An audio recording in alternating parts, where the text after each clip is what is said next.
रासोपाको विधान संशोधन नगरिकन, याद गर्नुहोस् है, रासोपाको विधानमा के छ, त्यो पार्टीको सभापति मात्रै संसदीय दलको नेता हुने छ।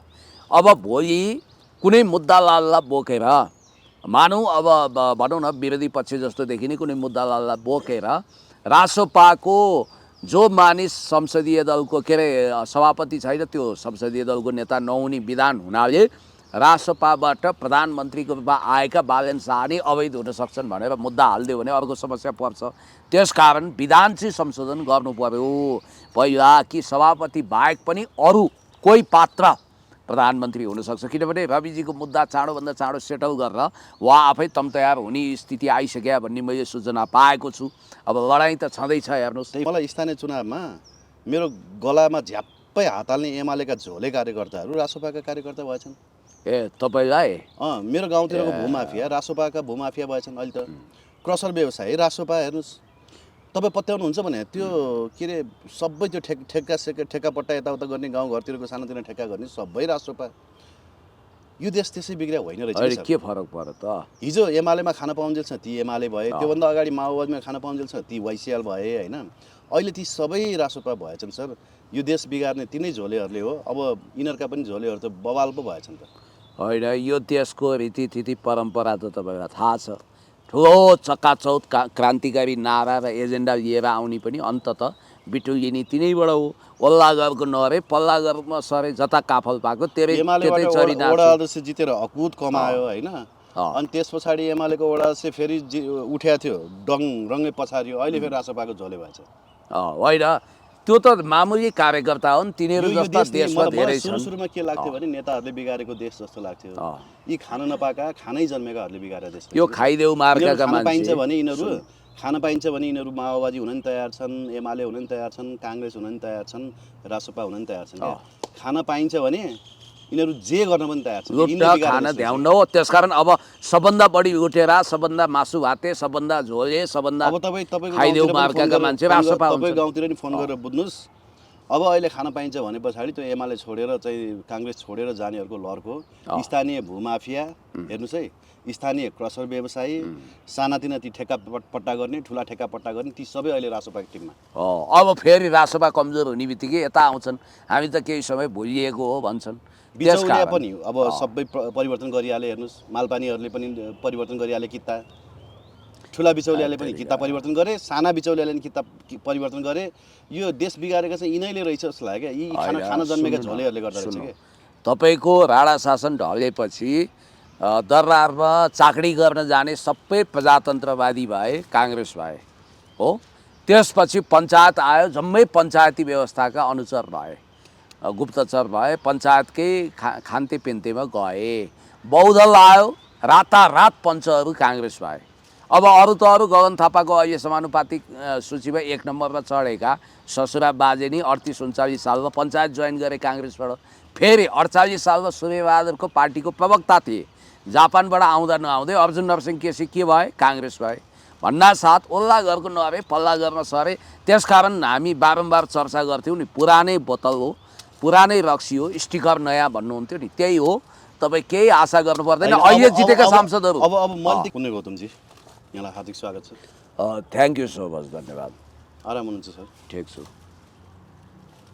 अब दुधमा गोबर पर्यो भन्दैछ नि त, भएछ कि? राष्ट्रिय सभामा गृहमन्त्री ओम प्रकाश अर्यालले आफूले आफूलाई मनोनित गरे। त नेपाल हो जहाँ नयाँ नयाँ विश्व रेकर्ड कायम हुन्छ। मैले चाहिँ हिजो कस्तो अलबलमा परेँ भने, अब उहाँ गृहमन्त्री माड साहबको महोदयको भिडियो ठ्याक्कै सोसियल मिडियामा देखेँ। उहाँ भन्दै हुनुहुँदो रहेछ, अब सम्माननीय प्रधानमन्त्री सुशीला कार्कीज्यूको तर्फबाट राष्ट्रिय सभा सदस्यको रूपमा गुल्मीका ओम प्रकाश अर्याललाई नियुक्त गरिएको छ भन्नुभयो। ए बाबा, गुल्मीमा ओम प्रकाश अर्याल उहाँ मात्रै होइन होला भनेर गुगल सर्च गरेँ, को रहेछ अर्को ओम प्रकाश अर्याल भनेर, त उहाँ आफै हुनुहुँदो रहेछ। आफैले आफैलाई अभिनन्दित गर्नुभएछ उहाँले। भन्नासाथ अब यस्तै अद्भुत घटना घट्छन्। अब फेरि अब लाड प्यार पनि हेर्नु न, आफ्नो स्वकीय सचिवको कत्रो चिन्ता लाए, जाँदा जाँदै प्रकृति संरक्षण कोषको अध्यक्ष पनि बन्नुभयो। भन्नाले अब काहीँ नभएको जात्रा हाँडी गाउँमा भन्थे, हाँडी गाउँमा पनि नभएको जात्रा चाहिँ बालुवाटार र सिंहदरबारमा देखियो। के देख्नु परेको होला? खान जन्मेकाहरू हो, खाओ खाओ। भन्थ्यो हैन? हो, केपी त्यही ओलीले ठ्याक्कै खानै त्यही हो। जन्मेका रहेछन् यी पनि हैन त? ल अब हेर्नु त, हिजो अरूलाई गाली गरेर नथाकेका मान्छे होइन। हुन त सुशीला कार्की आमैले पहिला पनि मध्यरातमा वर्षमान पुन अनन्त लगायतका व्यक्तिलाई बोलाएर न्यायाधीश नियुक्त गरेकै हो नि दलीय कोटामा। अब यो देखिएकै हो। अब उहाँलाई हामीले एकदम माता जस्तो पवित्र, एकदम संसारकै अद्भुत भनेर अनावश्यक तारिफको पुल बाँध्यौँ। यो त झुटो कुरा थियो। वास्तवमा सुशीला कार्की भने राजसभाको सरकार सम्हाल्न आएकी, जेएनजी विद्रोहभित्र रहस्यमय तरिकाले घुसपैठ गरेका तत्त्वहरूले नेपालमा हुडुलो मचाए, त्यसको फाइदा उनले लिइन्। अनि फेरि धन्यवाद चाहिँ भगवान्लाई दिँदैछिन्। अब कुन भगवान्लाई दिएकी हुन् मलाई थाहा छैन। ओहो, म त कति भाग्यमानी, एउटा परिवार, कार्की परिवारमा जन्मी, वकिल भएँ, न्यायाधीश भएँ, प्रधान न्यायाधीश भएँ, प्रधानमन्त्री भएँ। मैले जे चिताएको त्यही पुग्यो। हिउँ नपरोस् भने परेन, पानी नपरोस् भने परेन, चुनाव पनि भयो। म जतिको लक्की को छ र? अब आरामले जिउँछु, अब छोरा बुहारी छँदैछन् पाल्ने, सुखका साथ बस्छु भनेर भनिरहनु भएको थियो। भन्नासाथ नेपाली जनतालाई मूर्ख बनाउन, उही मार्क ट्वेनले भन्थे नि, सत्यको बाटोबाट सत्य स्थापित गर्दै राजनीति गर्न, सामाजिक काम गर्न बहुत गाह्रो छ, तर झुटको मार्गबाट मान्छेलाई बेवकुफ र मूर्ख बनाएर स्वार्थ सिद्ध गर्न सजिलो छ। अब यही गरिरहेछन् यहाँ। जे होस्, राष्ट्रपति हुने पक्का भयो नि त सुशीला कार्की? त्यस्तै देखेँ है यो मैले। हिसाबले त ठ्याक्कै त्यस्तै देखेँ। सबैलाई सेटल गराउने रहेछ यो सरकारमा भएका सबैलाई। सेटल हुनको लागि केही 4 जनाले राजीनामा दिएर चुनाव लड्न गए, 4 जना जिते। 2 जनाको सेटलमेन्ट भइहाल्यो, स्वकीय सचिव र अर्को 1 जना मन्त्रीको। अब प्रधानमन्त्रीको सेटलमेन्ट काहीँ न काहीँ त पक्कै होला त। तपाईँलाई भनिदिन्छु, अर्थमन्त्री गभर्नरको रूपमा जान सक्ने सम्भावना अहिलेको रामेश्वर खनाल। त्यसमा पनि नाम आइरहेको छ। विश्व पौडेलजी अब लगभग हात धुनुपर्ने अवस्थामा हुनुहुन्छ। अस्ति जेएनजी आन्दोलनमा घर जल्यो। अब उहाँ काङ्ग्रेसले नियुक्त गरे भन्ने छँदैछ। एकै झड्कामा सबै नियुक्ति खारेज गर्दैछ यिनीहरूले होइन, भएभरका नियुक्तिहरू। अब अर्को अमेरिकाको लागि एम्बेसडर पनि हुन सक्नुहुन्छ, संयुक्त राष्ट्रसङ्घको स्थायी प्रतिनिधि पनि हुन सक्छन्। अब कति छ, कति कोटा, या त कोटै कोटा छ त। मन्त्री सोसराको संवैधानिक परिषदहरू छ, संवैधानिक निकायहरू छ, कति छ सबैको सेटल हुन्छ। र तपाईँले भने जस्तो अरू ककसको सेटल कहाँ हुन्छ म भन्न सक्दिनँ। अर्थमन्त्रीकै रूपमा रामेश्वर खनालको निरन्तरता दिनको लागि राष्ट्रिय सभामा लान खोजेको, तर त्यहाँ रवि लामी छानेले अब फ्याट्टै डाक्टर साहब बजेट लेख्न तयार हुनुहोस् भने हुनाले वर्ल्ड ब्याङ्क र IMF, international monetary fund, world bank, ADB आदि इत्यादि सबैले स्वर्णिमलाई नै देख्न चाहेको हुनाले स्वर्णिमजीलाई नै लाने भन्ने कुरो मिल्या छ भन्ने सुनियो। अब यहाँ त रातारात खेल परिवर्तन हुन्छ। हुकुमको एक्का बालेनको हातमा छ भनिन्छ, तर बालेनको हातमा भएको हुकुमको एक्काको पनि फेरि स्वामी अरू नै होला जस्तो छ। अब कहाँ तयार हुन्छ के हुन्छ थाहा छैन। त्यस कारणले गर्दाखेरि अब या त खेल त रातारात खेलका नियमहरू बदलिन्छन्, खेल बदलिन्छन्, पात्र बदलिन्छन्, प्रवृत्ति बदलिन्छन् भन्थ्यौँ, तर पात्र र प्रवृत्ति, पात्र चाहिँ बदलिने रहेछन्, प्रवृत्ति उही रहेछ। अब उस्तै नियुक्ति, उस्तै आफन्तवाद, नातावाद, कृपावाद, फरियावाद, नेपोटिजम होइन, आफन्तवाद, आफ्ना भाइ भारदार सम्हाल्ने कुरो हुँदो रहेछ। अब ओम प्रकाश अरियालजीलाई अहिले राष्ट्रिय सभामा लानुको जरुरी के थियो? उहाँकै गृहमन्त्रीको निरन्तरता होला। वामदेव गौतमलाई त जिन्दगीभरि राजनीति गरे पछाडि घर खर्च चलाउनको लागि मैले चाहिँ कहाँबाट चलाउनु, म राष्ट्रिय सभामा नगएको भए मैले कहाँबाट घर खर्च चलाउनु भन्थे। अब उनलाई भने त घर खर्च चलाउनु पर्यो होला, बिचरा खान जन्मेका हुन्, खाउन् न त, छोडिदिनुहोस्। घर खर्च चाहिँ होइन, मान्छे धनीमानी नै छन्। ओम प्रकाश अरियालजी पुगिसरी आएकै व्यक्ति होला, प्रोफेसनल वकिलमा पनि जमेकै मान्छे हुन् उनी। अब INGO आदि इत्यादिबाट मुद्दा पनि टन्नै आउँथ्यो। अब वामदेवजीको चाहिँ एउटा अन्तिम समय अहिले भनौँ न, अन्तिम त नभनौँ, जस बुढेसकालमा अलिक केही कारुणिक पक्षहरू रहेछन् है। जस्तो मान्छेले वामदेव उहिलेको वामदेव भन्छन् नि, वामदेव भने दानवीर कर्णको अर्को नाम पनि हो। वामदेवले धेरै जमाएर राखेनन् र वामदेवजीको छोरा र त्यो परिवारको कारण, विभिन्न समस्याको कारण अहिले वास्तवमा उनी रोडवे आउने अवस्था बनेको हो मैले थाहा पाएअनुसार। र उनलाई चाहिँ सेटलमेन्टको प्रब्लम थियो र उनी त्यसकारण गएका होलान्। राष्ट्रिय सभामा ओम प्रकाश अरियालजी जानु भनेको मन्त्री बन्नको लागि प्रोफाइल फेरि तयार गर्नु हो। तर समस्या यस्तो नि त, फेरि अब अहिले बन्ने सांसदहरूले त फेरि तलब भत्ता नलिने होला नि सर। तपाईँको कसले भन्यो? रिपोर्टर्स क्लबमा पत्रकार सम्मेलन गर्दै गर्दाखेरि सुदन गुरुङले के भनेर रहेछन् काने खुसी गर्दै भने यो नेताहरूको तलब भत्ता नराखौँ है, नराख्थ्यौँ भनेर रहेछन्। अब तिनले खालान् त तलब भत्ता। त्यो महत्त्वपूर्ण विश्वास त के छ भने रासोपाका एउटा सांसदले पनि तलब भत्ता खाँदैनन्। 14 शीर्षकमा तलब भत्ता आउँदो रहेछ। हिजो हामीले गनेको 12 देखि 14 शीर्षकको आउँदो रहेछ कि त्यो सबै अब बिचरा सबै बस्ने भयो नि। रासोपाका सांसदहरू त कसैले नपाउने भयो नि। तपाईँको म भनिदिउँ, एउटा तपाईँको यो घोषणा हो, मानौ तपाईँको भविष्यवाणी लागू भयो भने तपाईँ यति कुरो चाहिँ ख्याल गर्नु कि रासोपाका 90 त भन्दिनँ 80% सांसदहरूले पदबाट राजीनामा दिन्छन्। के काम, तलब छैन, भत्ता छैन, बेकारमा भनेर राजीनामा दिन्छन्। खान जन्मिएका खानै आएका हुन्। र अब तपाईँ र मेरो एउटा शर्त भयो। त्यो सुदन गुरुङले पनि के भावनामा आएर उही हाम्रो मेरो पनि मिमिक्री गर्थे, क्यारिकेचर गर्थे।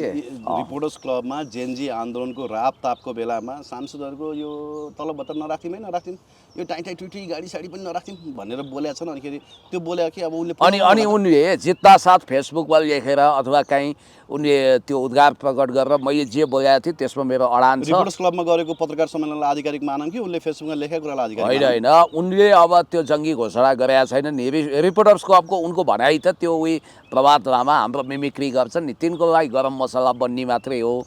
यो फन्टुस कुराहरू हेर्नुहोस्, स्वर्णिम बागले कसरी वचन फेरे, हाम्रो सङ्ख्या र सामर्थ्य पुगेको भोलिपल्ट हामी प्रदेश राख्ने छैनौँ, प्रदेश सभा खारेज गर्छौँ भने हिजो पत्रकारले सोधे बोलेकै छैन भनिदियो। ल जा, अब हेर्नु त भनेपछि जिम्मेवारी त यिनीहरूको इच्छा रहन्छ। त्यो भएको हुनाले भारतको इन्ट्रेस्ट नबुझिकन बोले पहिला, भारतको इन्ट्रेस्ट बुझे पछाडि कुरो फेरि यो सिम्पल। भारत र पश्चिमाको इन्ट्रेस्ट, पश्चिमाको कति इन्ट्रेस्ट छ थाहा छैन, तर भारतको इन्ट्रेस्ट त्यसमा बाजिन्छ, त्यो कुरा क्लियर छ।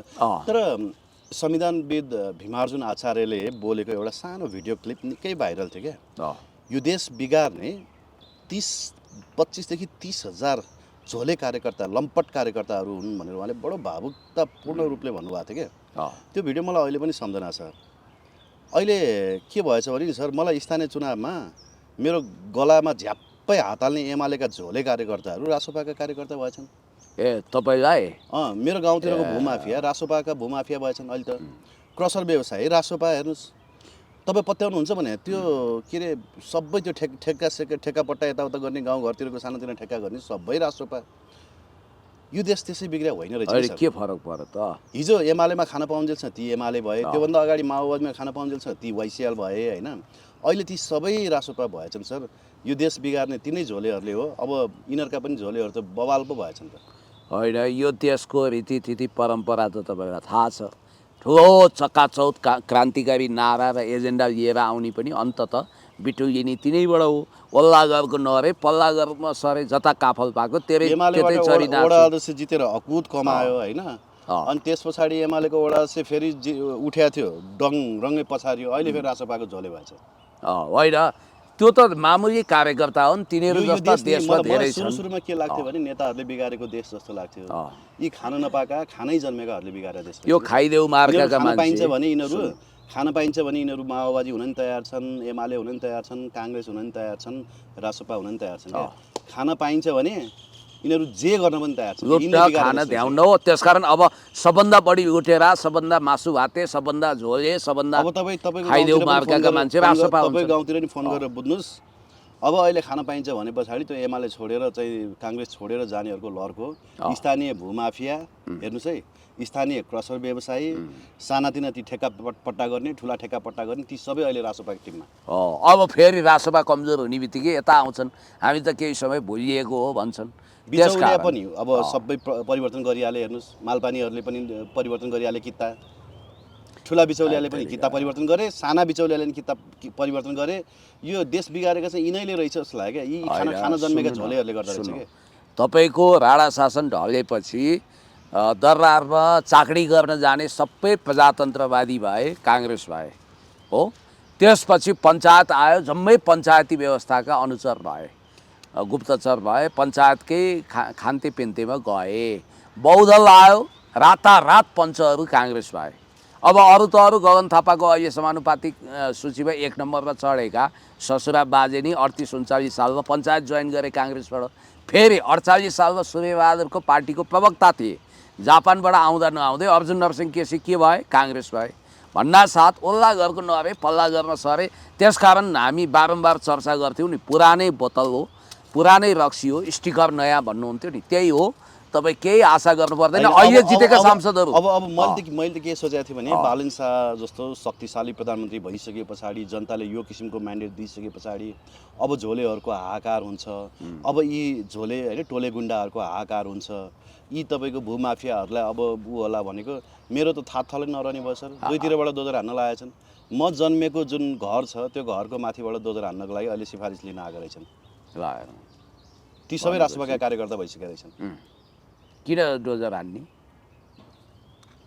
प्लटिङ सुरु भइसक्यो फेरि। अब म एकचोटि बालन शाहका चाहिँ डेलिगेसन जान्छु, अनि गरेनन् भने चाहिँ होइन तपाईँको स्थानीय त्यहाँको जङ्गल, सार्वजनिक जङ्गलको मुनिबाट यसरी चाहिँ डोजर हानिएको छ, गर्लम्मै कुन दिन ढल्छ थाहा छैन। मलाई त अरू केही बचाउनु छैन, म जन्मेको ठाउँ यो हो भनेर भोलि भावी पुस्तालाई देखाउनको लागि पनि त्यो ठाउँ बचाउनु छ होइन। बालन शाहका डेलिगेसन जाने विचार गरेको छु। होइन, जानुस्। र म पनि युवराज सरको कुरामा पुरा समर्थन गर्दै भन्छु, खबरदार डोजर चलाउने, त्यहाँको प्राकृतिक स्वरूप नष्ट गर्ने, त्यहाँको जैविक विविधता समाप्त गर्ने, त्यहाँको ल्यान्डस्केप अदल बदल गर्ने, त्यहाँ तलमाथि गर्ने, त्यहाँ ध्वस्त पार्ने, उहाँको आवास क्षेत्रलाई कुरूप बनाउने काम नहोस्। र यो भिडियो मार्फत पनि तपाईँहरूले बरु म्याक्सिमम टिकटक काट्नुहोस्, अरू सामाजिक सञ्जालमा हाल्नुहोस्। र अब हामीले त भनेकै छौँ 90% अरू पार्टीबाटै आएका मान्छे रासोपा भएको छन्। सिंहदरबारबाट हात फैलाउने हो भने 20 किलोमिटर पर छ क्या मेरो थाहा थियो। सिंहदरबारबाट 20 किलोमिटर पर छ। यत्रा सरकारहरू कालो सिसा भएको गाडी लिएर जान्छन्, तर त्यो ठाउँमा गरेको विध्वंस कहिले देखेनन्। 40 रोपनी त्यहाँ सार्वजनिक जङ्गल मासेर अहिले ठुलो प्लानिङ गर्दैछन् 600 रोपनीमा जङ्गलको बिचमा। त्यो सिंहदरबारले कहिले देखेन। मैले त के आशा गरेको थिएँ भने रासोपाको शक्तिशाली सरकार आए पछाडि त्यो देख्छ होला भनेको।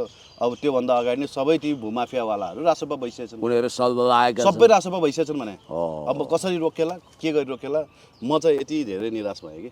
अहिले तपाईँको निराशा प्रष्ट देख्न सकिन्छ। वास्तवमा भन्ने हो भने यो बिचौलिया, माफिया आदि इत्यादि भन्ने चिज चाहिँ जसको सरकार हुन्छ त्यसैको वरिपरि घुम्ने हो। धन्दा सेटहरू, गल्लावालहरू, इन्ट्रेस्ट ग्रुपहरू होइन जति पनि छन्। अब अहिले तपाईँले देखिहाल्नुभयो रवि लामिछानेजीको सम्पत्ति शुद्धिकरण र सङ्गठित अपराधको मुद्दा हेर्ने, पहिला अहिले त्यसको फैसला गर्ने चेयरमा को हुनुहुन्छ भने पहिला रविजीकै प्राइभेट वकिल सुनिल कुमार पोखरेल, हिजो डाक्टर सुरेन्द्र भण्डारी र दिनेश त्रिपाठीले त्यो रिट उप बहस गर्दाखेरि कन्फ्लिक्ट अफ इन्ट्रेस्ट हुन्छ, यहाँनिर द्वन्द्वको लडाइँ हुन्छ, इन्ट्रेस्ट ग्रुप जस्तो भयो। हजुर त पहिला रवि लामिछानेजीकै प्राइभेट वकिल हुनुहुन्थ्यो, तपाईँले यसो गर्न मिल्ला र महोदय भन्दा होइन मै हेर्छु भन्नुभयो अरे। अब रविजीको अनुकूल फैसला आउँछ। फेरि हिजो हामीले जो चर्चा गरेका थियौँ त्यो चाहिँ एउटा तपाईँलाई म थप सूचना दिन्छु। एकजना बालनजीको निकट मान्छेले बालनजीले तपाईँको भिडियो सिन गरेपछि केही कुरा अनुभूति गर्नुभयो भन्नुभयो। मैले त्यहाँ के भनेको थिएँ भने त्यो बालनजीकै हितमा पनि थियो कि रासोपाको विधान संशोधन नगरिकन, याद गर्नुहोस् है, रासोपाको विधानमा के छ, त्यो पार्टीको सभापति मात्रै संसदीय दलको नेता हुने छ। अब भोलि कुनै मुद्दालाललाई बोकेर मानौँ, अब भनौँ न विरोधी पक्ष जस्तो देखिने कुनै मुद्दालाललाई बोकेर रासोपाको जो मानिस संसदीय दलको के अरे सभापति छैन त्यो संसदीय दलको नेता नहुने विधान हुनाले रासोपाबाट प्रधानमन्त्रीको रूपमा आएका बालन शाह नै अवैध हुन सक्छन् भनेर मुद्दा हालिदियो भने अर्को समस्या पर्छ। त्यसकारण विधान चाहिँ संशोधन गर्नु पर्यो पहिला कि सभापति बाहेक पनि अरू कोही पात्र प्रधानमन्त्री हुनसक्छ। किनभने रविजीको मुद्दा चाँडोभन्दा चाँडो सेटल गरेर उहाँ आफै तयार हुने स्थिति आइसक्यो भन्ने मैले सूचना पाएको छु। अब लडाइँ त छँदैछ, हेर्नुहोस्। त्यही फुटाउनको लागि त मोदीले दुवैजनालाई बधाई दिएको भन्ने कुरा आयो। मोदीले रवि लामिछाने र बालन शाह दुवैलाई चाहिँ बधाई दिएका छन् नि। यो चाहिँ तपाईँको रासोपा फुटाउने खेल अनुरूप उनले त्यहाँ बिजारोपण चाहिँ गरिदिइसकेका छन् भन्ने सुनेको। यसलाई दुई अर्थमा बुझ्नु पर्यो। अब उनले मोदीले पनि रोक्न नसक्ने गरी राष्ट्रिय अन्तर्राष्ट्रिय रूपमा सिँगार पटार गरिएका बालन शाहलाई बधाई दिनु मोदीको रुन्चे हाँसो टाइपको बाध्यता त रवि लामिछाने उहाँको गुडबुकमा पर्नु भएछ। किनभने रवि लामिछानेले अब बालन शाह जब पश्चिमाहरूको प्यारो हुनुभयो भने मेरो पनि शक्ति केन्द्र चाहिन्छ भनेर केही समय अगाडिदेखि नै इन्डियनहरूसँग सम्झौता हिमछिम गरेको सम्बन्ध बढाएको भन्ने कुरा आएको छ। अरे त्यो उसले आएर भेटायो नि त के अरे, अहिलेको राजदूत भारतीय राजदूत। कस्तो तिनको नामै बिर्सिन्छु म। भारतीय राजदूत भनौँ न। कहाँ रञ्जित रे होइन, जयन्त प्रसाद नवीन श्रीवास्तव। नवीन श्रीवास्तव अस्ति भर्खर द्वारिकाजमा आएर भेटायो नि त। भेटेको मोदीको भाइ पनि त इलेक्सन अगाडि हो, थाहा छ मलाई। भेटेकै हो। मोदीको भाइले पनि भेटेकै हो। रविजीले भारत जान पनि खोजेकै हो। पछि यहाँ विवाद आउँछ भनेर उहाँ रोकिनु भएको कुरो पनि हामीलाई थाहा छ। त्यसकारण यहाँ धेरै कुरा छ कि यहाँ कसैले पानीमाथिको ओभानो बन्नु पर्दैन। यो यत्रो देश हो, सूचना चुइहाल्छ, ठुला कुरा गर्नै पर्दैन। तपाईँको एउटा कुरो म भन्छु, एकजना माओवादी मित्रले मलाई भन्नुहुन्थ्यो कि चाउमिन खाँदा अपराध जस्तो लाग्थ्यो अरे कि यो त शहीदको रगत खाइरहेछौँ कि भन्ने हुन्थ्यो अरे। हामी चाउमिन खाने हो र क्रान्तिकारी, हामीले चाउमिन पिज्जा बर्गर मोमो खाने नै होइन, हामी त महान क्रान्तिकारी भन्ने हुन्थ्यो। को रहेछ त्यो मान्छे चाहिँ? होइन नाम भन्दैन न। म भन्नुभयो, तपाईँलाई भेटाइदिउँला पनि। अब मेरै कुरा गरौँ, म 54 सालमा 53 सालमा एउटा अभियानमा हिँडेँ। भरे मलाई कस्तो लाग्यो भने लजमा बसियो कि बाध्यता हेटौँडामा होइन। अब हिँडियो अब साथी कहाँ जान, अब सुरक्षाको कारण सकिएन। लजमा बसेको म र मेरो एकजना साथी शहीद हुनुभयो। उहाँ मभन्दा अग्रज हुनुहुन्थ्यो, मकनपुरको सेक्रेटरी हुनुहुन्थ्यो। उहाँले मलाई के भन्नुभयो थाहा छ? पुण्यजी, हामीले जीवनमा ठुलो अपराध गरेको भन्नुहुन्थ्यो के भयो भने हामी लजमा बस्यौँ, हेर्नु त जनताहरू कस्तो अवस्थामा छन् भनेर धुरुधुरु रुनुभयो। बेचारा उहाँ शहीद बन्नुभयो, यो अवस्था देख्नु परेन। लजमा बस्दा अपराध बोध गर्थे, त्यति ठुला क्रान्तिकारी के माओवादी। लजमा बस्नु, जनताको पैसा के अरे जनताको रगतमाथि खेलवाड गर्नु हो। हाम्रा साथीहरू भुइँमा सुत्त पाएका छैनन् भनेर भन्थे। अहिले कस्तो अवस्थामा पुग्यो। त्यस कारण यो धेरै कथा व्यथा, धेरै आदर्शवाद, वाहियात कुराहरू एकै रातमा समाप्त गर्ने। तपाईँलाई एउटा सम्झना छ, प्रचण्डले त्यही बुटवलमा म त्यो भाषण सुन्न म पनि थिएँ, देवेन्द्र पौडेलजी मसँगै थियौँ। खैरो खरानी सुट थियो, एउटाले चिट पठाएछन् कि प्रचण्डलाई, तपाईँ बाबुराम भट्टराई जम्मै खैरो सुटमा हिँड्नु भएको छ, तपाईँहरूले यो के सन्देश दिन खोज्नुभयो? वास्तवमा तपाईँहरू आदर्श कायम गर्ने हो भन्दा प्रचण्डले त्यहाँ भनेको कुरा मेरो कानमा अहिले पनि गुन्जिन्छ। हामी होचिमिनबाट प्रभावित कम्युनिस्ट हौँ, हामीले यहाँ कसम खान्छौँ हामी जिन्दगीभरि निजी सम्पत्ति जोड्दैनौँ, हामी फजुल खर्च गर्दैनौँ, हामी त्यो हेटौँडा कपडा कारखानाले उत्पादन गरेका कपडा नेपाली स्वदेशी उत्पादन लगाउँछौँ, यो हाम्रो बाधा हो, बाचा हो भनेको थिएँ। अहिले हेर्नु अब के लगाउँछन् के गर्छन्। अब अनि हाम्रो प्रिय मित्र अस्ति चुनाव हार्नुभयो लेखनाथ नेउपानेजी, उहाँले एउटा अभियान चलाउनु भयो।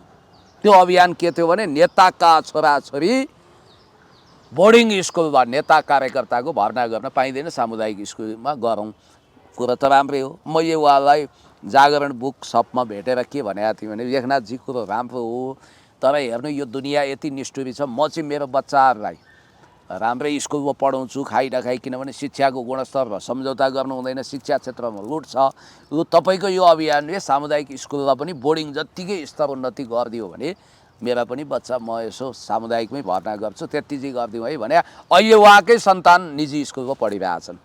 टङ्क कार्कीले 2036 सालमा आन्दोलनको विद्यार्थीको अध्यक्ष हुनुहुन्थ्यो। याक चुरोट हो कि गैँडा चुरोट खाएको पार्टीमा स्पष्टीकरण दिएर कारबाही झन्डै भोग्नु परेन। यस्तो छ। यही रवि लामिछानेहरूले पनि अहिले जे भनिरहनु भएको छ नि, यो कुरा भविष्यमा जोक्स लाग्छ। आदर्शका कुरा तपाईँले अघि सुदन गुरुङको कुरा उठाउनु हो नि, छोडिदेऊ नल्याऊ है नल्याऊ भनेर काचाकुचुक त्यो एटिच्युड देखायो नि। भरे सबभन्दा चिल्लो गाडी चढ्ने यिनै हुन्छन्, सबभन्दा मिठो खाने यिनै हुन्छन्।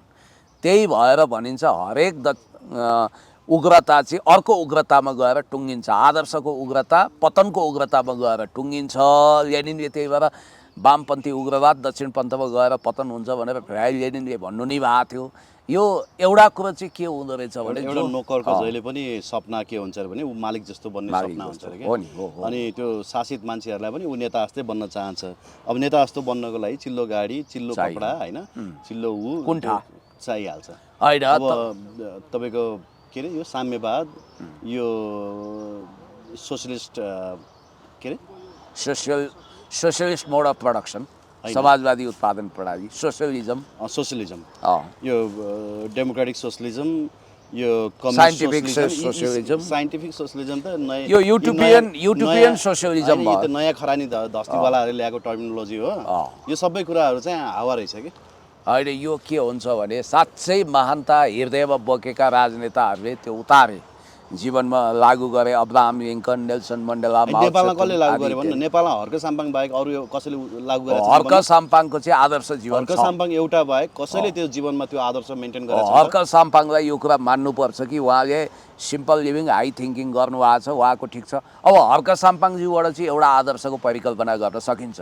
बरु यो सुदनले फ्याट्ट भने हर्क साम्पाङज्यूको टिम 7जनाको टिम छ नि, अस्ति 4जना चुन्नुभयो हिजो, होइन? त्यो 7जनाले तलब भत्ता नलिँदै घोषणा गरिदिए हुन्थ्यो कि अनि उहाँहरूले। लिए पनि कुनै संस्थालाई डोनेट गरिदियो हुन्छ कि अँ, कुनै संस्था अथवा कुनै परियोजनालाई डोनेट गरिदियो भने डोनेट त्यो गर्यो चाहिँ भने राम्रो एउटा अनुकरणीय काम हुन्छ कि। अब यो 7जना चयनमा 3जना के अरे 4जना चयनमा अब कत्रो कन्ट्रोभर्सी बच्चा आखिर केही भइन्छ नि त। मधेसबाट पनि प्रतिनिधित्व गर्नुभयो उहाँले, यो ठाकुर बहिनीलाई ल्याउनु हो, होइन? जेनजी रे हो जेनजी, अब 25 वर्षको। 25 वर्ष। उता दलितबाट राधिका रम्तेललाई ल्याउनु भयो, यताबाट तपाईँको मन्दिराको नाम थियो तर आदिवासी जनजाति 2जना नहुने हुनाले पुरुष आदिवासी जनजाति पूर्ण लिम्बूजी क्याप्टेन साहबलाई चुन्नुभयो, पूर्व ब्रिटिस गोर्खालाई।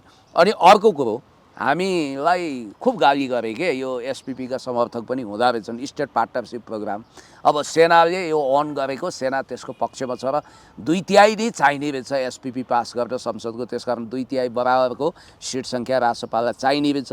फेरि अर्को कुरो, र अर्को कुरो चाहिँ के रहेछ, सुरक्षा र प्राकृतिक रिसोर्सेससँग जोडिएका कुराहरू चाहिँ सङ्घीय संसदबाट पारित गर्नै पर्छ। गर्नै पर्ने रहेछ। त्यो भएको हुनाले अनि अर्को कुरो समस्या रहन्छ नि त, कतिपय दलमा एसपिपीका समर्थक रहेछन् नि त, अहिले जितेरै आउनेमा पनि तिनले पनि साथ दिने रहेछन् नि त। एमसिसी पास गर्नेहरूले साथ दिइहाल्छ नि।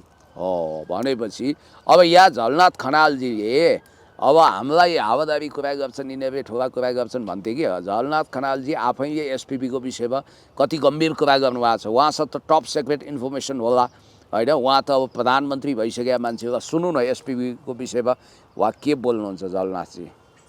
यदि एसपिपी पनि सम्झौता गर्ने हो भने त्यसको ड्राफ्ट त मैले हेरिसकेँ, कुनै न कुनै ठाउँबाट त्यो लिक भएर मेरोमा आइपुगेको छ। त्यो मैले त्यसको ड्राफ्ट हेर्दाखेरि त्यो समेत भयो भने नेपालका चाहिँ प्रत्येक ब्यारेकहरूमा समेत अमेरिकी सेनालाई त्यो एलाउ गरिनेछ बस्नको लागि, र उनीहरू नेपालका पहाडमा अमेरिकी सेना नाच्ने दिन आउँछ।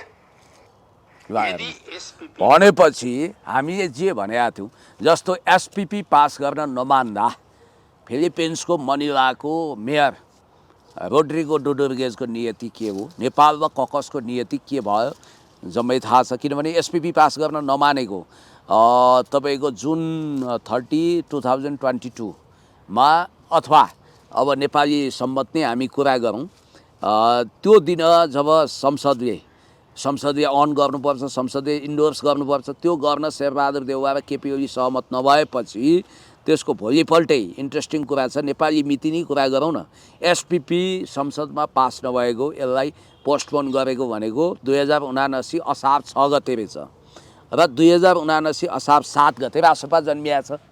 यो टाइमलाइन पनि गजब रहस्यपूर्ण छ। र याद गरौँ कि एसपिपी पास गर्नको लागि पहिला त केही स्टन्ट गर्नु पर्यो, केही लोकप्रियता हासिल गर्नु पर्यो, चकाचौध गर्नु पर्यो। अब बालन शाहले तपाईँको अस्ति हामीले परिकल्पना गरे जस्तै हुने जस्तो छ है, ग्रेटर नेपालको नक्सा बरु टाङ्ने, चुच्चे नक्सा नटाङ्नेमा छन् रे। भनेपछि जनतालाई झुक्क्याउन त बडो सजिलो छ। अब ग्रेटर नेपाल जसको लागि मेहनत गर्नु पर्दैन, त्यो ग्रेटर नेपालकै नक्सा टाँगेर देखाए भइहाल्यो नि भने उहाँ प्रधानमन्त्री भए पछाडि उहाँको कार्यकक्षमा जसरी काठमाडौँ महानगरपालिकाको मेयर हुँदाखेरि उहाँले ग्रेटर नेपालको नक्सा टाँगेर वाइवाई कमाउनु भएको थियो, त्यति मात्रै गर्दै पुग्छ कि हामीलाई सर? हामी पनि भावुक छौँ, अलिकति भावुक होइन, तपाईँले भनेको त्यो कुरामा हामी पछि जाउँला, तर त्यति गर्दै पुग्छ कि? त्यो च्यालेन्ज उनीहरूले स्वीकारे हुन्छ। च्यालेन्ज छ मेरो चाहिँ, र त्यसपछि सुन्नुहोस् सुन्नु न, ग्रेटर नेपालको नक्सा मात्रै उहाँले चुच्चे नक्सा मात्रै राख्दै पनि हुन्छ, ग्रेटर नेपाल पनि परेन। चुच्चे नक्सा राखे नि हुन्छ। ल केपी शर्मा ओलीज्यूले पहिला सुशीला कार्कीले पनि राख्न मान्नु भएको थिएन है, ठुलो जनविरोध भएपछि मात्रै राखे हो नि। फेरि पहिला चुच्चे नक्सा राख्नु भएको थिएन उहाँले, ल as a prime minister greater नेपालको नक्सा राखेर देखाउनु ल ग्रेटर नेपालको नक्सा राख्नुहोस् या चुच्चे नक्सा राख्नुहोस्, नक्सा चाहिँ राख्नु पर्यो। हामीले नक्सा देख्नु नक्सा होइन पर्यो। रे भने भूगोलै फिर्ता ल्याउँछन् रे। अब सबैले बोलिसके बालेन शाहले होइन त्यो भयो भने राम्रो हुन्छ है। केपी ओलीले कागजमा ल्याएको अँ। केपी ओलीले कागजमा ल्याएको नक्सा बालेन शाहले भूगोलमा ल्याउँछन्। अब गुगलमा होइन हामीले अब हेर्नु भूगोलमै घुम्न जान पाइन्छ। अनि त्यो कुरो पत्याउने कि बिबिसीमा उहाँको दिदीले दिएको मिठो कुरो, मेरो भाइलाई त देउतै सरह मान्छन्। अब एकदम भारत र नेपालको सम्बन्ध उच्च कोटीमा पुग्छ। बेङ्गलोरमा होइन पढ्दै सम्बन्धै नबिगारिकन अब भूगोल ल्याउँछन् रे भने हत्तेरी यस्ता हाइपोथेटिकल कुरा, मनोहर कहानीहरू फिल्मी कहानीमा भिडियो गेममा होला कि। तर हामी कहाँ यहाँ गर्न देखाउँ न, ल गरे भने त आहा क्या बात भनौँला त। हामीलाई कालापानी इम्पियाद हुँदा मोदीले तपाईँहरूकै होला, ठिक छ, त्यहाँ तपाईँहरूले नयाँ प्रोजेक्ट ल यसो गरौँ, ल अरू केही गर्नु परेन, त्यो फिर्ता ल्याएको आवास गर्न चाहिँ कालापानी रिपब्लिक लिम्पियाधुरा क्षेत्रमा सरकारी योजना लगेर विकास गरिदिनुहोस्। ल प्लानिङ कमिसन अन्तर्गत रातो किताबमा बजेट लेख्नुहोस्। त्यहाँ कुनै खेलकुद आयोजना गर्नु। 2 TI को सरकार हुँदाखेरि केपी ओलीले नक्सा जारी गरे। अब यस्तो शक्तिशाली 2 TI को सरकार हुँदाखेरि भूगोल फिर्ता आउँदैन त सर, म कसरी नपत्याउँ? त्यही त म चाहिँ अब ढाँटको निम्ति खाइ पत्याउँछु कि। किनभने ए सर त्यही 2 TI को सरकार हुँदाखेरि केपी ओलीले जारी गरे होइन नक्सा। तपाईँ आशावादी हुनु हो, आशावादी हुनु खराब कुरो होइन है, निराशावादी हुनु हुँदैन। विन्स्टन चर्चिलले भनेको छ नि, हरेक निराशावादीले सम्भावनाभित्र पनि सङ्कट देख्छ, हरेक आशावादीले सङ्कटभित्र पनि सम्भावना देख्छ। तपाईँले सङ्कटभित्र सम्भावना देख्नु। बालेन शाहले ऱ्यापमा आफै भनेका छन् क्या, इतिहास भनेको फेरिने चिज हो भाइ। बालेन शाह अहिलेसम्म आएको थिएन भनेर उहाँले ऱ्याप गाउनु भएको छ। बालेन शाह अहिलेसम्म आएका थिएनन् क्या, त्यही भएर इतिहास लेख्न आएका हुन् बालेन शाह। मलाई पूर्ण विश्वास छ अब भूगोल उनले फिर्ता ल्याउँछ। अब भूगोल फिर्ता ल्याउँछन् अथवा राम्रो काम गर्छन् भने त हामीलाई पनि किन आलोचना गर्नु पर्यो? वाह क्या बात, आहा बालेनको फोटोमा तर्क ढोक्छु म। तर यो सब कुराहरू स्टन्ट भयो, नाटक भयो, एसपिपीको जस्तै एसपिपी वा त्यही स्वरूपको कुनै सन्धि सम्झौता हुन खोज्यो, पार्लियामेन्टमा रबर स्ट्याम्प बनाइयो भने चाहिँ नेपालमा उथल पुथल हुन्छ, विद्रोह हुन्छ, के कम्युनिस्ट के काङ्ग्रेस के दरबारिया जम्मै एक ठाउँमा आएर नयाँ खालको उथल पुथल हुन्छ। त्यो उथल पुथलको प्रतीक्षामा डिलमा हामी छौँ। र अब तपाईँ आश पनि कति गर्ने भने तपाईँलाई एउटा म सिनारियो बताइदिन्छु। तपाईँले अघि एउटा झल्को दिनुभयो के मर्निङ सोज डे भने जस्तो बिचौलिया धन्दा सेट अपराधीहरू जम्मै तपाईँको गणेश परिक्रमा गर्न थालिसके, रङ बदलिसके। छेपारो के छिटो रङ बदल्छ र मान्छे भएर त्यति छिटो धन्दा सेटहरूले रङ बदलिसके। दिल्ली ब्रसेल्स र वासिङटनमा हामी त्यो रासोपाको मान्छे हौँ भन्न थालिसके। हुँदा अहिले एनआरएनएको ग्लोबल समिट नेपालमा हुँदैछ, त्यहाँ समेत प्रभाव परेछ क्या। भनेपछि अब के हुन्छ यो देश अचम्मै हुँदो रहेछ। अनि अर्को कुरो चाहिँ मलाई छक्क परेको, म चकित भएको विषय चाहिँ हिजो कुन हो सांसद पनि चिनिरहेको क्या सर, अब धेरै छन्। एउटा मान्छे चाहिँ उफ्रिरहेको थियो के, भूमि सुधार मन्त्री मलाई बनाउनु पर्यो भन्यो। अब नाम बिर्सेँ मैले, अब को हो, अब बग्रेलती सांसद आएछन्। ऊ एउटा सिडिओ कार्यालयमा पहिला माओवादीका थुप्रै सांसद थिए, गएछन्। अब उसले चिनेको एउटा अलिक कोटसोट लगाएको अलि खानदानी भलादमी देखिने मान्छे, ओहो मान्यज्यू बसौँ हजुर चिया कफी के टक्र्यौँ भनेछ। ए भाइ बहिनीहरू तपाईँहरू भेट नगर्नु त तपाईँ बाहिर जानुहोस् भने ती सबै माननीय रहेछन् के। ए उहाँहरू पनि मान्य हुन्छ, ओहो हजुर सरी है सरी है। अनि कालो चिसो यताउता भनेर के अरे चिसो तातो भनेर भनेछन्। त्यस्तै अब को सांसद के 2-4जना मान्छे चिनिन्छ।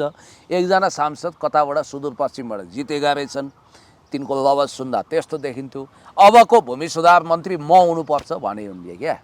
अनि त्यो पत्रकारले पनि सोध्न भ्याइहाल्यो, किन तपाईँलाई भने जग्गाको कारोबारको ठुलो अनुभव छ मसँग भने। सत्य धरधरमा मैले ढाँटे होइन हो, तपाईँले पनि भिडियो हेर्नु भएको थियो होला।